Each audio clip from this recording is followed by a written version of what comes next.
Ostatni raz witając się dzisiaj z Państwem, This is our last entry, and I have just received feedback from you. I have heard that the chat does not operate correctly for all of you. So if you have such problems, please do contact us directly to the email address presented on the presentation. I'm pleased to present to you Vice President of the Management Board for Operations, PGE Baltica, Mr. Krzysztof Fuzowski. Good afternoon, President. Good morning, President. So we are going offshore right now. These investments require very specific technology as far as production and maintenance is concerned. Good morning, ladies and gentlemen. I will talk about the ports and maritime infrastructure from the point of view of offshore wind farm. You can see an example how a wind farm operates in the waters of the European Union. So the first zone is up to 12 miles, then the second zone up to 40 miles from the service station, and then above 50 miles from the service station. So each farm located in individual zones is managed from the service and operations base, which controls the whole process and transports the components of a wind farm. And each element has different strategy. So it is based on CTV vessels. If it's a time when 2 hours to transport, and then larger SOV vessels, if the time is longer than 2 hours and the distance from the service base to the wind farm is longer than 40 miles. CTV vessels leave in the morning and go back to the port. SOV can stay longer on the sea and be used as a service station. So they are used for the SOV farms which are located further from the shore. The portfolio of PGE includes three farms, Baltica 1, 2 and 3, about which you have already heard. The first ones installed will be Baltica 2 and 3, which are relatively close to the shore. Depending on the port, it will be 14 up to 30 kilometers as far as Baltica 2 and 3 is concerned, and for Baltica is a range of roughly 40-50 kilometers. So when we have made an assessment of ports located near the FARs in terms of service and potential installation and OME services, we have made certain analysis including certain factors such as of location which affect the cost of operation of a offshore wind farm. For Baltica 2 and 3, we have ports in Łeba, Ustka and Władysławowa, which are the closest and are considered as future service-based. Ports in Gdynia and Gdańsk are considered to be potential locations for installation ports for wind turbines, foundations and other components of the farm. In order to service Baltica 1, we consider SOV model in which optimum ports are Gdańsk and Gdynia. Other ports such as Łeba and Ustka may be considered after the expansion of this project. The key elements to build a wind farm are maritime ports, because installation and OME is impossible without them. So they will be used to fabricate, transport and operate the farms and also to utilize them. Ports form an integral part of the supply chain and they strongly affect the economy of a given country. So Gdynia and Gdańsk are favorably located and can become installation ports in the first stage of the project. So I'm talking about Baltica 2 and 3.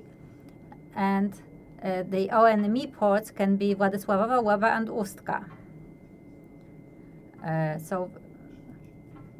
So they can be used for the investments for which we already have the permits. Other ports such as Darłowo and Kołobrzeg or Świnoujście and Szczecin will be considered if PGE obtain location decisions on the western part of the Baltic Sea in the Ławica-Odrzana. So this is the perspective. We are talking about 2030 or 2040 here. The location of ports is one of important choices related to several investments, and in order to adapt them to the needs of the installation and operation of wind farms. PGE prefers local ports which can support local supply chain and cost effectiveness. Right now, neither of Polish ports is technically prepared for the installation and operation of wind farms. This is why PGE from the very beginning conducts a dialogue with the ports concerning the modernization of the infrastructure, technical parameters, and time schedule for the expansion of these ports in order to harmonize them with the plans for the investment. So, because we are also talking about storage, loading and unloading of individual elements. As I have mentioned, neither of the ports meets the requirements of an installation port for offshore wind farms. And in order to service the investment, several technical parameters must be met.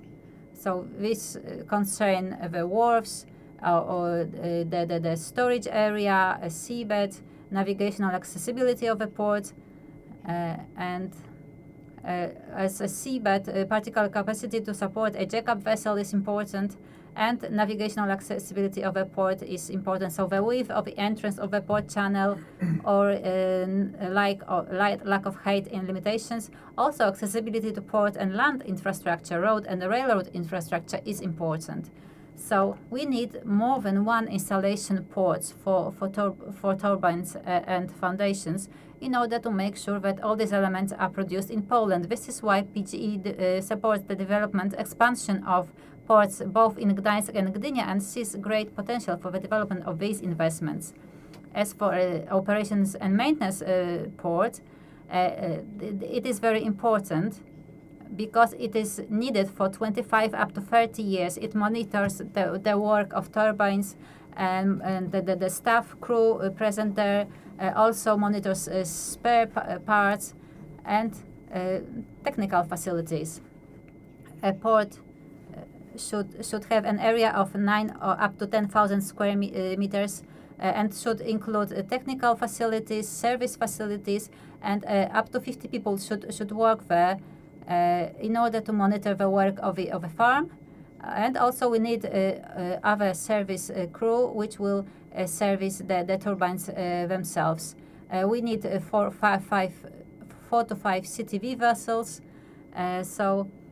We have made extensive analysis, and we can see that in the CTV model, service ONME ports will generate a large demand for local services. In this model, crew and travel to the farm and go back to the port, and so they strongly affect the local services landscape. So it will there will be needs for operations and maintenance. There will be need for advanced equipment for monitoring the operation of a farm, and other monitoring services concerning the environment, for example. It will also generate the need for highly skilled and middle skilled staff members and the crew of the vessels which will transport the crew members to the farm. As I have mentioned, the facilities are needed to monitor the processes, but we also need vessels, other vessels with different needs, and each type of vessel is used for different purposes depending on the technology and strategy. Each vessel needs a crew of up to several hundred people who cooperate together at every stage of planning and the development of a farm. So these are vessels needed for the construction, for laying foundations, for laying cables, or during the construction of the turbines themselves, and also research vessels, transport vessels, and technical vessels. Dear ladies and gentlemen, the key port infrastructure and vessels are extremely important for the construction of offshore wind farms. This is why we see a huge potential in this regard, and we hope they will be located in Poland, and we are happy that 3 ports in Poland have been already allocated, Łeba, Gdynia and Ustka, and we hope that they will be adapted to the needs of offshore, and it will be supported by a financial support included in the financial development plan of Poland. Thank you very much. Thank you so much for presenting this very interesting aspect of the investment. Although we are today in the heart of Warsaw, we can already feel the sea breeze, and this was the last presentation, the last point on our agenda. And to conclude, I wanted to thank you, all the speakers and all the participants. We are still waiting for your questions, which can be sent to our email address or can be presented on the chat. I hope you will obtain all the answers very soon. Thank you once again, and I hope to see you soon again, maybe during the cooperation with PGE as part of offshore projects. Thank you very much. Goodbye.